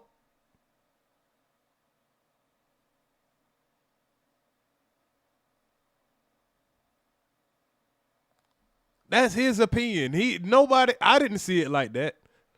But when he feel like a punk, you can't do nothing about it. Narrative. He started off with, I got punked by, rewind the video, bro. He started off by saying, you got punked by the leader of the team. So how is he not saying I'm a punk if that's what he said in the beginning? And you checked the man like for a minute about this it shit. Don't matter what I checked. You said you agreed. Here. I'm thinking that part is back. Like, can I finish? Like, you stop talking, and then when I get to talk, like, go ahead, bro. Just let me know when I can say something back. Bro, you just want to talk to hear yourself. No, talk. you just want to talk because you said let you know when you can say something back. And my bad. I didn't know I had that insults. My bad. Go ahead. Okay. You said let you know when you can say something back, and then I just want the record to state that EARZ said let me know when I can say something back. But then if I say something he don't like, then he'll start talking again. This don't make sense, bro. This don't make sense. If you're gonna stand on what you're saying, stand on it. You saying things and then whining on the back end. If a nigga tell me I ain't gonna say shit till you finish, I'm not saying shit till you finish. And you keep trying to miss the point that a nigga started off the premise of the nigga got punked by his teammate. What I look like, let the nigga say you got punked by somebody, and then after they finish talking, I'm talking about I agree with that. And then all you trying to do is say how. And he's still trying to say I agree. Are you wrong about it? I ain't disrespect you at all. I'm trying to tell you how you wrong about it. And then you trying to overtalk me by saying, bro, hold on. I'm not. Let me tell you what I agree with. I'm agreeing with the part where he shot the ball. Okay, we done heard that shit 95 times. And you can't come to the understanding of the reason why he said he shot the ball. Gilbert Arenas himself will come up and tell you, dog, you wrong, EARZ. I was saying that to make him look like a punk. You keep saying you ain't. He ain't want to look like no punk. Who got punked in the locker room, y'all? Ain't get that. I don't understand this shit. He fell for it. I mean, that's the Gil trap. He just took Gil's word for it and just went along with that. What makes y'all think that I was in agreement with his word or what he's saying? That's what I don't understand. I will explain it to you. Why? Because you. I just said no. I didn't agree. I just said all right. He asked a question and he said, "EARZ. You just asked a question." He said, "No. Oh my God, my ass." You just asked a question and he said. This boy really thought he had a kid out there. Oh my God, my ass. Yeah, let me explain to you why. And you started talking, bro. Hold up for a second and let him explain why. Then you talk. Go ahead, Carcino. Now, here's the reason why. Because he gave you took his word for it as that's the reason why he was shooting. So you went off Gil's word and just took it as law or fact. And you've been defending that for about 2 hours now. Over that, I agree. That's why he was shooting because of it. And the premise is a lie. That's why he created that just to try to make Kwame look bad as the reason he was shooting. It's bullshit. It's Gil's bullshitism. He does this just to F with people because he knows you wouldn't know anything about that. Will didn't chime in on it. Will didn't fall for it. Nobody fell for it, but you went and fell for that. And you said, you went and took his word for it and just said, I agree with you based on your words. And Kwame said something incorrect. Now look how they trying to, they pushing the narrative of the I agree. They know better. These boys ain't stupid. Did it and said, okay, all right, I get it now because you explained it and you just wouldn't let it go. You keep defending the fact that just like this is the reason why he's shooting. And I'm like, let me ask you a question. Why do y'all keep saying you agree when I clearly just said I understand what you're saying? Why y'all won't just say what I said in context? Why y'all keep saying you just agree with it? So you don't agree with it? That's what you're saying? Because you told me asking why. I mean, I asked the question. I mean, you gonna answer the question with a question or? Okay, all right. I'll answer the question because Once you say that and you say, I say, yeah, then you go back to the part about agreeing with the shooting. So which one is it? Because when Kwame said, hold on, ears. Here's when you don't let a person finish their complete thought so you can understand what they're saying. I'm saying which one is what part do you agree with?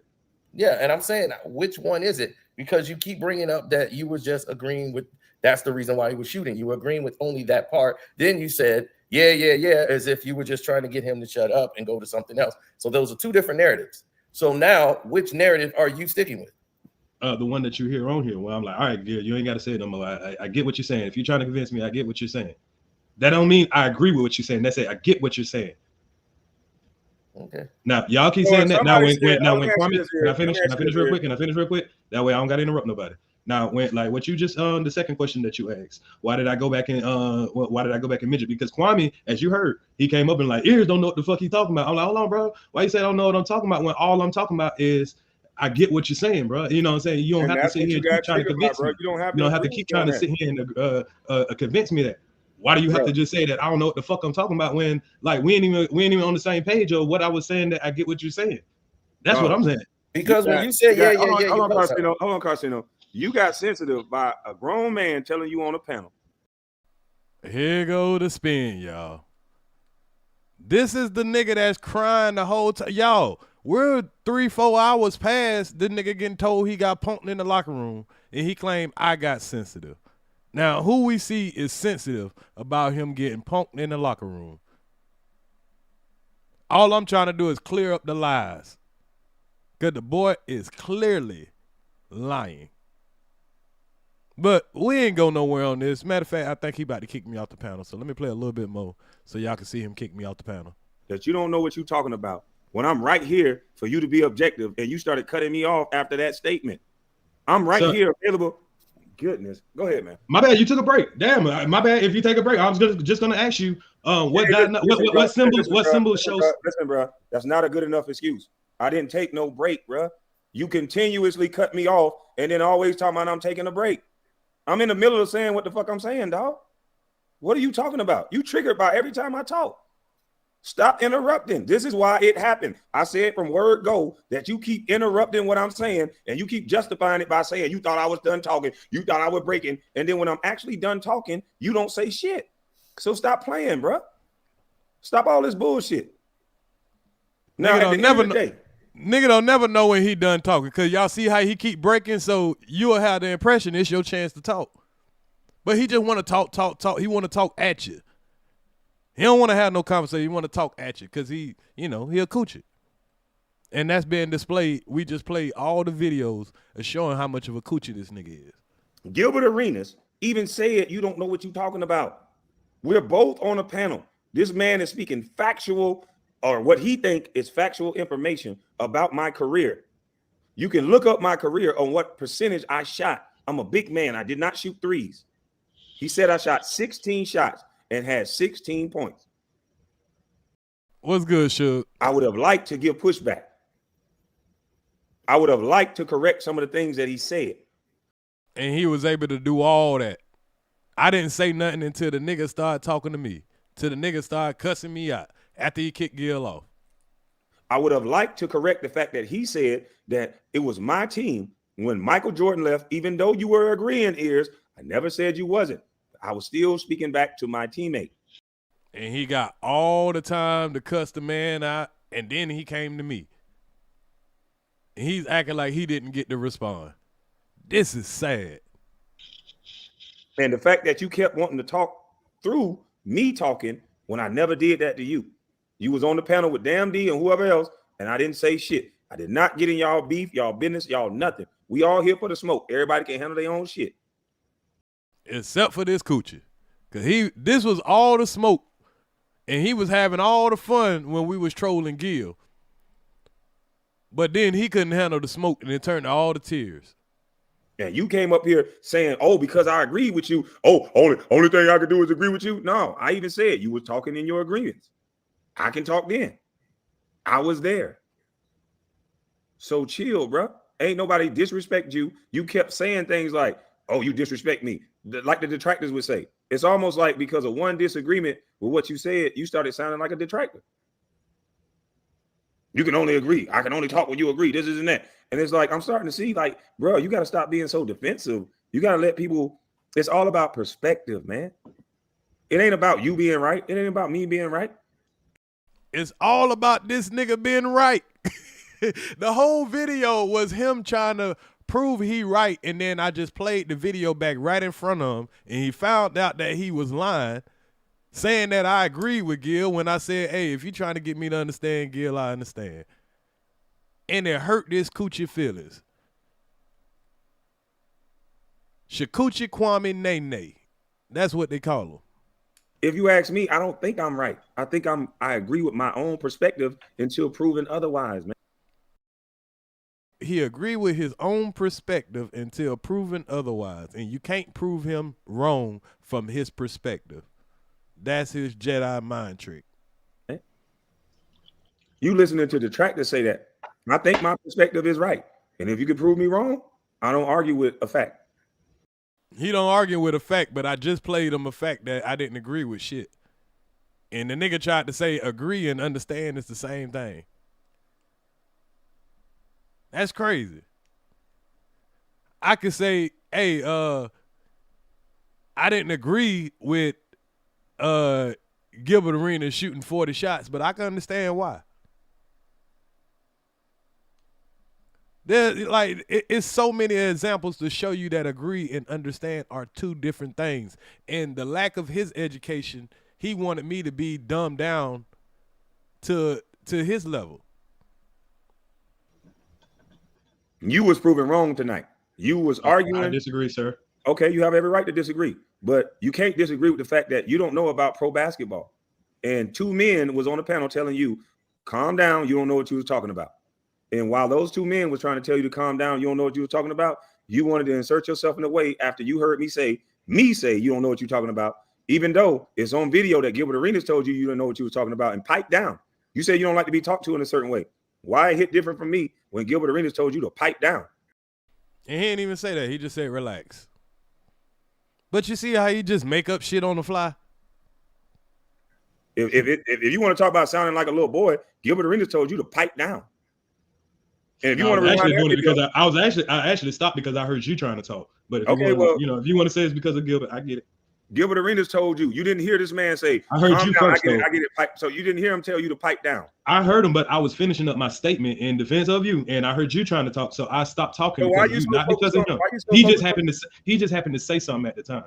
So why are you so focused on me? You let a strange NBA playing nigga that been talking about gay shit half the day. Why am I? What? Nigga, is your panel. I tried to show respect to your panel. You said you want to talk, so I let you talk. This nigga ain't making no sense, but to all those people that was already waiting for the fallout, because shit like this is entertaining to people. They love to see, the Brunswick niggas fight and argue and make our city and our neighborhood look stupid as fuck. And he loves to make our neighborhood and our city look stupid as fuck. He's been doing it his whole life. They've been talking about weird shit all day long. This is the man that's telling you to pipe down. Okay, like I say, I wasn't piping down because I was listening to him. I heard you say, let me get this nigga. So once I finished what I said, he said that in the middle of me talking. Here, we can play it right here. There's a situation that happened when that's what he's saying. I get what he's saying, and I get what he's saying. Now, right here, I'm saying, hold on, pause this. The truth can never be disrespectful, in my opinion. I did not disrespect EARZ one time. You can't get what he's saying, is what I'm saying over and over again. And I'm finna remove the loud nigga from the panel that won't let me speak. And then I'm about to speak directly on my panel. You can't get what he's saying. You can't get what he's saying. Nobody can have a thought around Kwame Brown. That's what I said. Now tell me how that's disrespectful to you. Did I ever say it was disrespectful? You got upset. So explain to me why you did not get upset, sir. Are you okay. not me upset, or are you gonna tell me I was I never said you were disrespectful. I never said I was upset. Moving then. I want you to explain. I want you to rewind it. Okay, brother. I want you to rewind it. We're at the part where I said. And all he wanted me to do is just keep rewinding, keep playing, trying to make something there that was never there.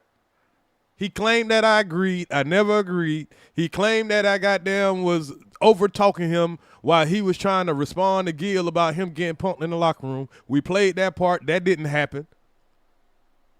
Then he go off on me, claim that I was interrupting him. That never happened. Then he claimed that I was mad or whatever, and I was never mad. I was just like, nigga, you got to stop talking over me and putting words in my mouth. That's all I'm asking. And stop misquoting me. Telling me what the fuck I could understand. Nigga, you can't tell me what the fuck I can understand. Who the fuck is you? And all I'm saying is, nigga, I'ma just play the video for you, and you gonna tell me that I'm lying about a video that we're playing right in front of you. And the nigga been mad ever since. But as y'all can see from the videos that I showed y'all before, the nigga had that man plotting on me 2 videos before this video. It's on video. And that's why I'm showing y'all these videos, because I want this on record. Because I ain't going to be talking about this shit forever, but I do want it to be available for anybody that need to go back and see why I be putting belt to ass to this bitch ass nigga.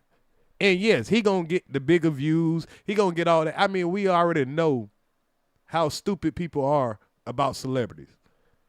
We know how people idolize celebrities. So, you know, as long as EARZ is back and forth with a celebrity, you'll never see EARZ get the upper hand. All the people around here that tell the truth on these people, they don't want to hear the truth because the stupidity is more entertaining. And some of these dudes are so stupid, it's not even entertaining. But the people go watch them because they want to get just some kind of whiff of the celebrity. Just we just want to get a little rub off on the celebrity. If Kwame ain't live, hey, we could go watch the takeover, man. We can feel a little bit of energy. You don't know what you're talking about. I want you to play your response, and you tell me what that is. Okay.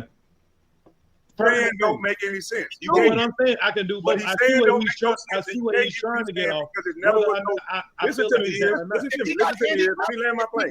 Okay. It was never. Now you hear me saying okay. Never know my team. The nigga just lied what he said. It was never no Kwame team. They gave Jerry Stackhouse $49 million after being the 6th man of the year. Then signed this punk bitch for $66 million. If money talk, man, that nigga just running his goddamn mouth. He tricking you dumb motherfuckers to believing that shit he talking about is real. You can't understand what he's talking about. I don't listen. What I'm saying is your mentality didn't change shit, nigga. Because Dan Fagan ran your little bitch ass nigga. Listen. You was a Dan Fagan boy. If I'm saying that we're having, and y'all hear Gil saying EARZ. So so Gil is trying to explain to me the story, and this is why I said, well, he was talking to me. Oh no, he was talking to me. He was talking about my career. Nigga, you can hear the man saying EARZ. Because I'm over here trying to help out Kwame. I'm over here helping out Kwame. He didn't mind that. He didn't mind it on the last live. He didn't mind it on the live before that. He didn't mind me helping. The nigga called me to try to help him. complications because he wants the ball, because he needs the ball. He's the #1 pick. Right, Jordan's gone. Nigga, you trying to frame it in a way where it make you look like you a badass and you got $66 million. You the one who's nigga, I couldn't break your jaw because you got $66 million, nigga. That's cool, but that's not what we're on the internet, bro. Stop fronting on the internet. That's not what we're talking about. No, what you ran your mouth and said, your perspective changed because first of all, you tried to frame it in a way like it was my team when that never happened. Okay, no. You're not gonna run your mouth. You're not gonna run your mouth over me because you're trying to frame it in a way like you like that or something, nigga. When you made $66 million and you bragged about it. Okay, you bragged about it, nigga. So you know you pause this. I want the chat to see the extra disrespect when it comes to Kwame Brown rebuttaling what people are saying. Y'all, I am not replaying the video. The nigga just keeps stopping it at the same point, crying about the same shit, trying to stop it from getting to the point because he's claiming I'm interrupting him, I'm over-talking him. That was his argument earlier. Then his argument was, I agree with the nigga. And as soon as after I agreed with him, he just wanted to explain, and I just kept over-talking him. And then he moved the goalpost the nigga moved the goalpost so many times, bro. And nobody cared about the truth. They just wanted to see the fight. And that's how I end up going all fucking night, y'all. I'm not gonna keep playing this shit. He eventually calls me a bitch ass nigga and kicked me off the panel. It's about to come up, but y'all get it, man. And the people who, don't want to get it, used to trying to explain it to them, but I just want to remind y'all what was really going on. And I want people, when they go back and look at this playback, they can see the other 2 videos I showed. The one with Chucky Atkins, the one where he was on my panel. And then you hear him get caught in all of his lies, and I embarrass him on this panel. He's over talking me. He wanted to pick a fight with me because I agreed with Sister T when he tried to do the same thing to Sister T. He did this shit, the meal ticket. He did it to everybody that Gil came on the panel of. He came on the panel, got all in his feelings, started crying, started acting like a little coochie.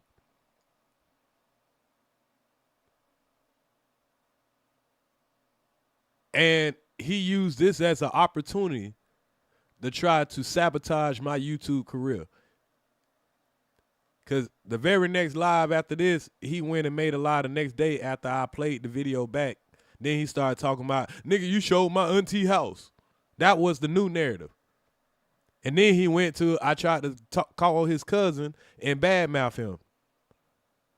So it went from this argument of us having a discussion about this situation right here alone, it went from that to all of these other things. And then when I talked about the fight that me and his cousin got into, he went and called his cousins up here. They started talking about my baby mama and threatening my family and all that. And that's when I said something about him taking the coochie out there in L.A., allegedly. And then, his cousin came back on. He thought I was going to argue with his cousin while he was, disparaging my family, disparaging everything. And then I whipped out the other bomb. And then all of a sudden, now I'm a pedo. Now all of a sudden, there's 14-year-olds and all that crazy shit. And the shit going on to this day, starting from this one disagreement. This one time that somebody came up on this panel and say, no, nigga, you got me fucked up, nigga. Who you talking to like that? And I still tried to be respectful, but if I'd have known that, I thought he was drunk, and I thought he was just tripping, and he would probably realize the next day. I didn't know he was going to keep it going. If I'd have known that, I would have told him right there on that man, nigga, you acting like a bitch. You acting like a straight coochie, nigga. You mad because that nigga told you got punked in the locker room? You must have really got punked in the motherfucking locker room. You hoe-ass nigga. And that shit been haunting you your whole career. Do I got Sister T's Gil interview? No, I don't have it. I wish I did.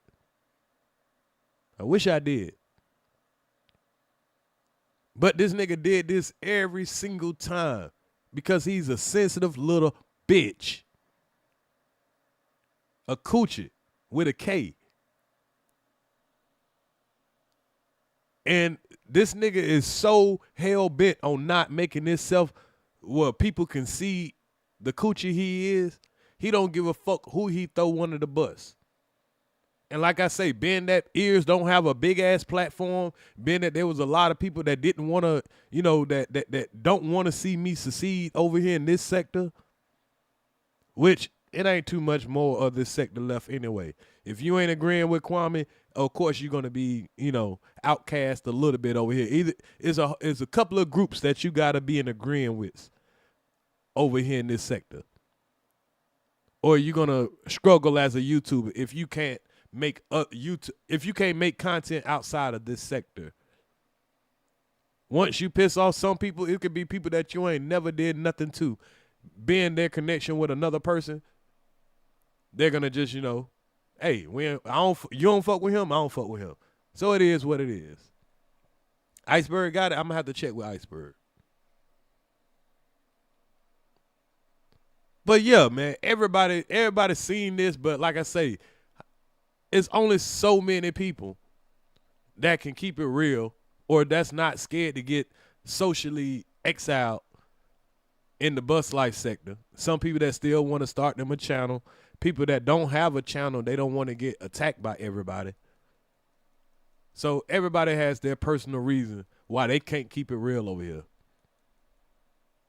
People don't even get to talk.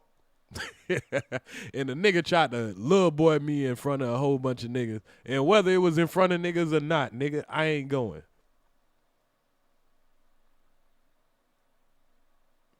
But anyway, man, we done been here long enough. I want to keep this thing short enough where people can check it out on the replay. We already done been here long enough, damn near 5 hours. So I'm going to wrap it up with here. I don't know when I'll do another, Kwame live. I didn't gave y'all 2 time for the shit live. It's about time for me to go to the other channel and do some lives about some meaningful news, some news that I'm interested in. I pushed my Iran live back. I was going to do it. I still might do it. I might make that a late night live. Because it seems like the people that like to watch the news and like to watch stuff that's, not about drama and shit. Look, I think they come around in the middle of the night. So I might start that live up maybe 1, 2 o'clock in the morning or something, man. And we can go in live about the Iran updates. So if you still up, you're looking for something nice to watch, y'all come and enjoy, the Iran content. And like I say, I'll let this coochie, I ain't going to bother with this coochie for a couple of days. I get a little bored even keep going over the same ignorant shit that this boy always got to say. But it is what it is, man. But anyway, man, we going to get out of here. Because we know those hoes wasn't fucking with you, nigga. A nigga that thought he was Stone Cold Steve Austin got your bitch pregnant, nigga. Shout out to the chat. Wait, Shout out to the chat. Hold on. If you just got in here, man, we about to end the show. Y'all make sure y'all watch the playback. This was a good one. Not Steve Austin himself. Just a nigga trying to be Steve Austin. You ain't Stone Cold.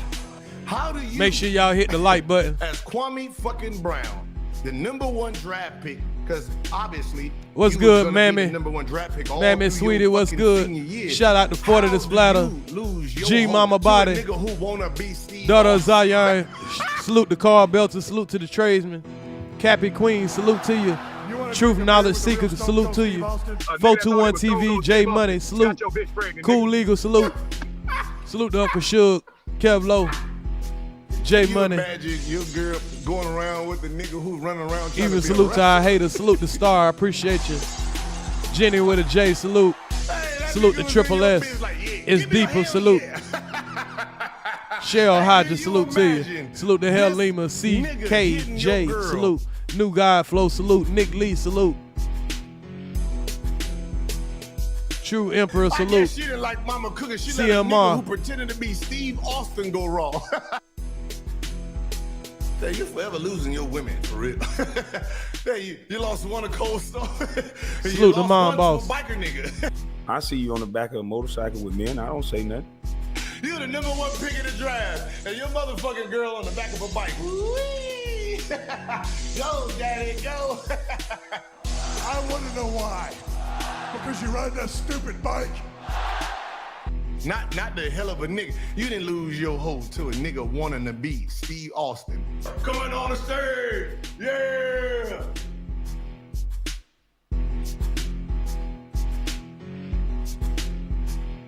He got her pregnant too.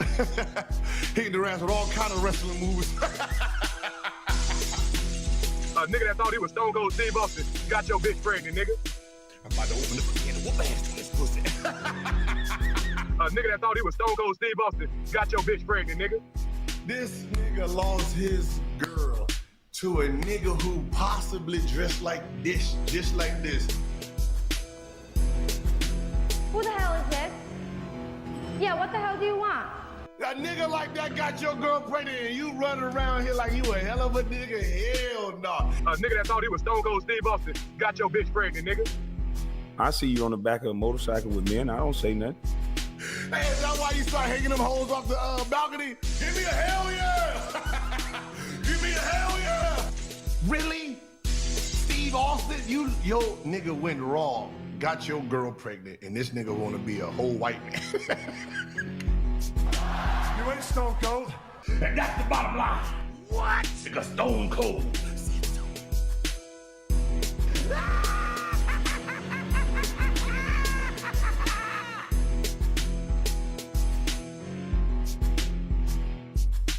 A nigga that thought he was Stone Cold Steve Austin got your bitch pregnant, nigga. God damn, Kwame Brown. This is crazy as hell, boy. A nigga that thought he was Stone Cold Steve Austin got your bitch pregnant, nigga.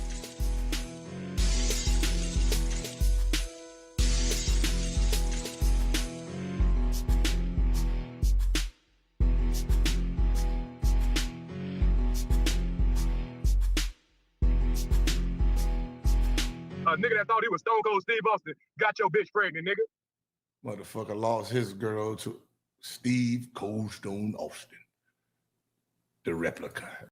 Now keep in mind that I'm an artist and I'm sensitive about my shit.